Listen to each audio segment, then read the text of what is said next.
Hey guys, Coins here, and welcome back to another YouTube video of coins. And today in this YouTube video, I'm going to be telling you guys what you should look for as a beginner in coin roll hunting. So, for beginners, the first thing that I would suggest if anyone came up to me and asked, hey, I want to get into coins, what should I do?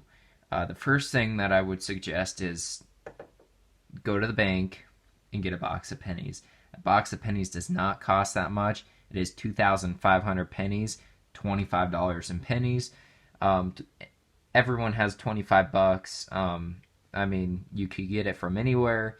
One time I was walking on the street and I found $20, so a $20 bill. So picked it up and went to the bank, grabbed a $5 bill, and there you go. There's a $25 box of pennies. So, anyways, here we have our box of pennies. Now, you open it up. What should you be looking for exactly? Well, there's a lot of different things that you should be looking for. Number one thing that you need to look at is the rolls of pennies. Are they bank wrapped or are they hand wrapped? So basically what that means is bank wrapped rolls will have white on them. Let's see if I can actually find any. Hold on a second. Alrighty guys, so here this is a bank wrapped roll right here. That is what a bank wrapped roll will look like, and this will be wrapped around in pennies. So now that you have determined whether it is bank wrapped or hand wrapped, so bank wrapped could have more opportunities in the pennies and what you will find in them. Hand wrapped most likely has already been searched through, so you will not find that much stuff. Like I'm talking wheat pennies and things like that. But there are occasions where it is hand wrapped and it was a collection dump, and you will find a ton. Like this entire box will excuse me will basically be this entire box will be wheat pennies, which has happened to some people before and is amazing.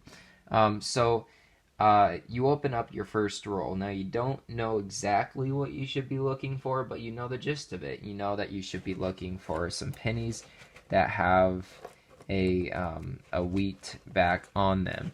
Now, what does a wheat back penny look like exactly? I've showcased this off many times in my YouTube series, but basically a wheat penny looks something like this, a normal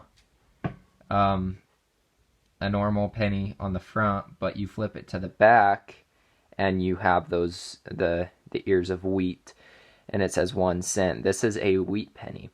They're pretty cool, actually. I love collecting these. No matter what date, wheat pennies start at 1958 and go all the way down to 1909. So it's pretty cool. Wheat pennies are awesome. Now there's different varieties of wheat pennies that you can find. There's ones that are more valuable, ones that are less valuable, ones that are worth a couple of cents, ones that are worth a couple millions of dollars. But that all just depends. Like this one here, this one is a 1943 San Francisco, and you might notice something different. This is a wheat cent. No, this is not made out of silver. This is not made out of okay, so this is a steel wheat penny. It's not made out of iron. It's not made out of anything. It is made out of steel. And that's something that people get confused quite a bit. This is not, it's not aluminum. It is steel. And they're only made in 1943. But you can find exceptions where they are made in 1944. Again, those are worth $500,000. If you find one of them, you're gonna become you're gonna have a small fortune. And if you find 2 of them, there you go. You're a millionaire. So second thing you should be looking for that is a little bit newer. You might find some dimes in your wheat penny rolls. That is totally awesome. You might find some foreign coins, which is super cool. You should always keep foreign coins, even if they're not worth as much as a penny. They're still super cool to keep on to. You can always throw them back, but again, like Canadians, they don't make the pennies anymore. Canadian pennies are no longer a thing. So if you find them, keep them, because in the future they might be worth something. Another thing I like to collect is coins with stamps on them, and I'm talking after the fact that they have been minted. Now this is a 1968 S with, I believe that's Oklahoma, I think. I'm not too good on my states, but okay. Yeah, this is not a wheat penny. Again, wheat pennies only go from 1909 to 1958. But yeah, this is a very, very nice 1968 S penny. So yeah, I do like to collect those because those are pretty cool. And they do, if you have the entire set, they are worth a little bit of money.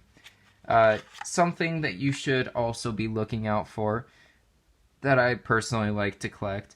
So 1982 they made a switch from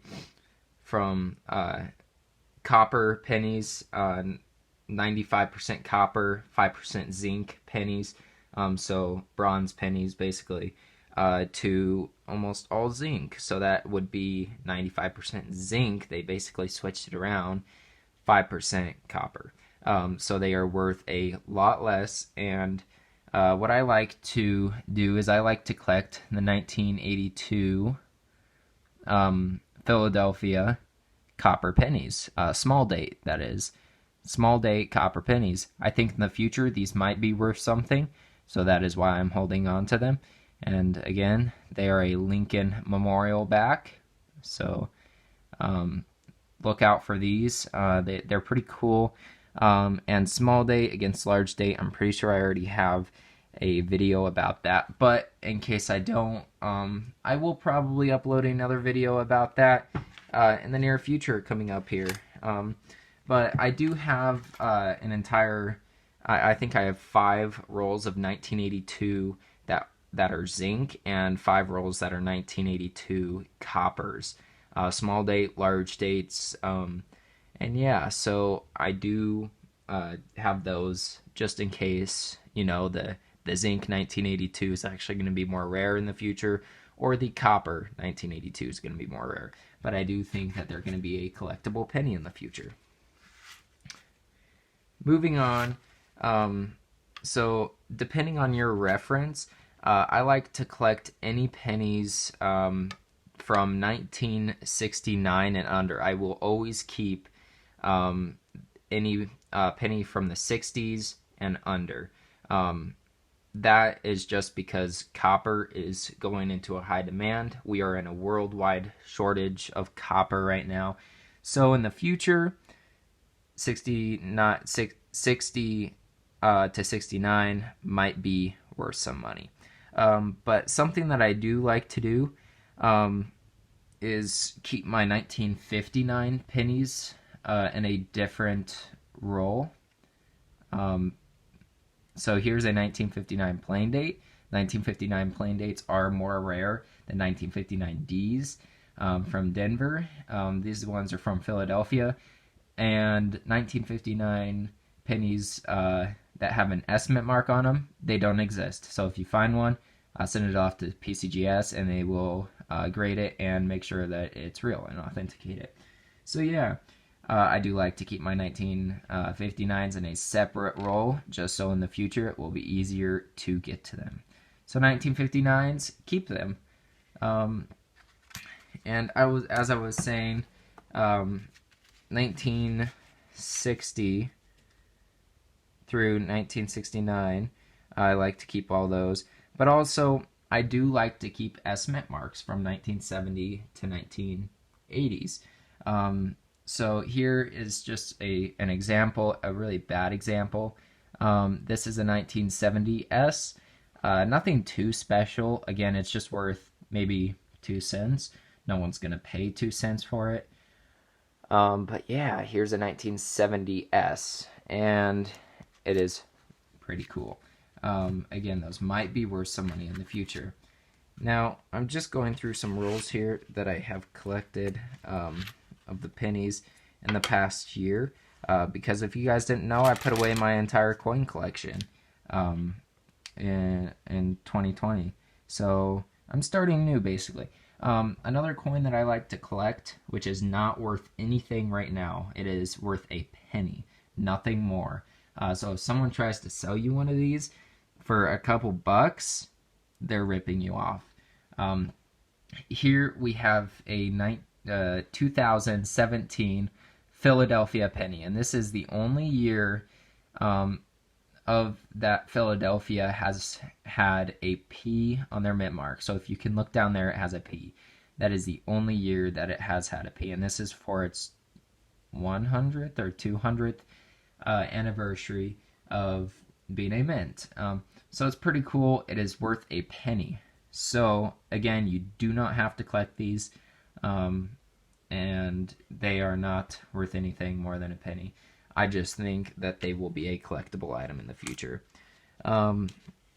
Moving on, I talked about this, but I like to keep Canadians. Let me try to find an older one here that I have in my hands. It doesn't look like I have an older one, but here I'll show you guys this one. This is a Canadian penny.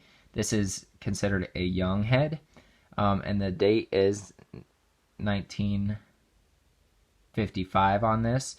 Again, keep all Canadian pennies because they will be worth something in the future. They will be. I promise you, they will be worth some money in the future. So yeah, keep all your Canadian pennies, even if they're newer. I believe they were discontinued in 2013, so that will be the last year that you will find them. But yeah, keep all your Canadian pennies, especially the older ones, because yeah, they're still worth something. So moving on with the 1960s, I like to keep all the 60s versions of pennies. So 1968 D is definitely one that I would throw in the pile to keep. They're not worth a lot, but I do think that they will be worth some money in the future. Now, a little rule of thumb, you should put all your uncirculated pennies, either like your older ones, in slabs, or you should roll them up all together. So here I have a roll of uncirculated pennies, and I keep any copper uncirculated penny, ranging from 1960 to 1982 copper uncirculated pennies. So again, these are all Lincoln Memorial backs. Nothing too special about them. They're just pennies. Again, I do think that they will be worth something in the future. A newer penny that I like to collect that you will almost always find in your bank wrapped rolls is, of course, the 2009. Now, all 2009 coins you should keep. Quarters, dimes, nickels, pennies. So yeah, you should always keep your 2009s because they are more rare than the other pennies. And I keep them because, again, they will be worth something in the future. Once wheat pennies runs out and becomes as rare as Indian head pennies are right now, they will become that rare. As soon as they do that, then we will start looking for the 1960s, 70s, 80s copper pennies. That is what we will be looking for in our coin roll hunting videos in the future. I don't know how far in the future this is. You will still find wheat pennies, but I have noticed from the year 2015 when I started my very first coin roll hunt. I did not have YouTube at the time, but when I started coin roll hunting, I was finding wheat pennies galore. But coming up to these, like I'm talking maybe 30, 40, 50 wheat pennies in a box, which is pretty good. Nowadays, you will be lucky to find 10 wheat pennies in a box. So don't be disappointed if you find 5 to 10. Be very happy if you find 15 to 20. Be extremely happy if you find 20 to 30. And if you find anywhere from 30 to 50, you are just, that's just pure luck right there. So yeah, that's going to be about it for this YouTube video. Now, obviously, there are pennies that are way more collectible than the ones that I just showed you, that are extremely, extremely rare and worth a small fortune. These are just the ones that you will generally find in every single box of pennies. So these are the ones that you will want to set aside and want to keep for the future if you are into it for the future. So yeah, thank you guys so much for watching. I hope you guys enjoyed this very informational video. Please make sure to go down, comment, like, and feel free to subscribe, and also share this video on any social media via Twitter, Instagram, or Facebook. So thank you guys so much for watching. I really appreciate it if you have lasted this long, because this is a 17-minute video so far. So thank you guys so much for watching. GR Coins out.